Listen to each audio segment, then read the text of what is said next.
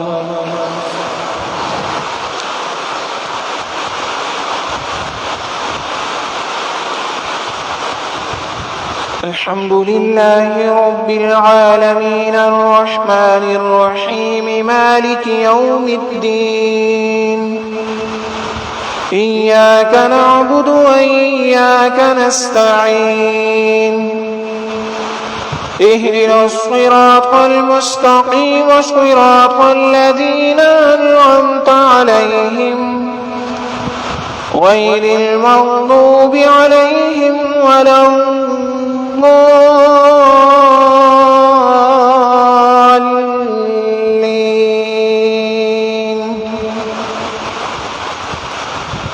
ألم نشرح لك صدرك ووضعنا عنك وزرك الذي أنقض ظهرك ورفعنا لك ذكرك فإن مع العسر يسرا إن مع العسر يسرا فإذا فرغت فانصب وإلى ربك فارغب. الله أكبر.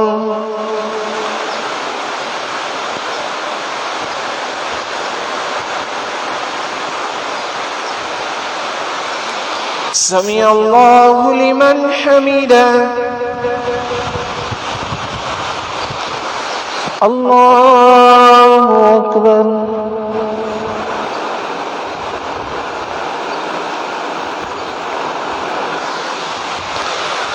الله أكبر. الله أكبر.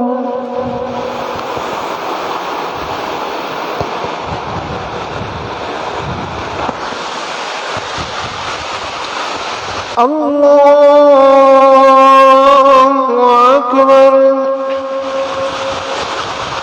الحمد لله رب العالمين الرحمن الرحيم مالك يوم الدين إياك نعبد وإياك نستعين اهدنا الصراط المستقيم صراط الذين أنعمت عليهم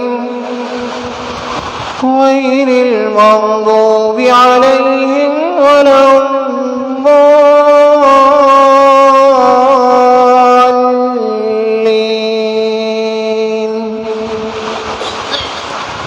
إنا أنزلناه في ليلة القدر وما أدراك ما ليلة القدر. ليلة القدر خير من 1000 شهر. تنزل الملائكة والروح فيها بإذن ربهم من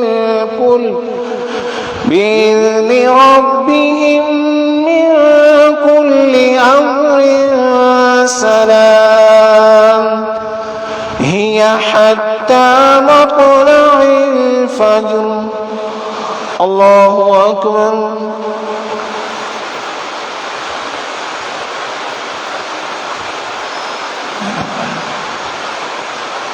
سمع الله لمن حمده. الله أكبر.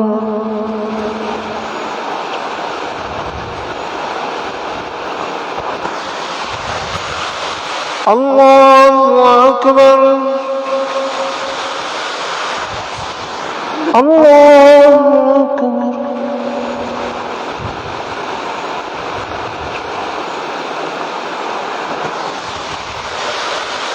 الله أكبر.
السلام عليكم ورحمة الله. السلام علیکم ورحمۃ اللہ. اللہ اکبر. استغفر اللہ.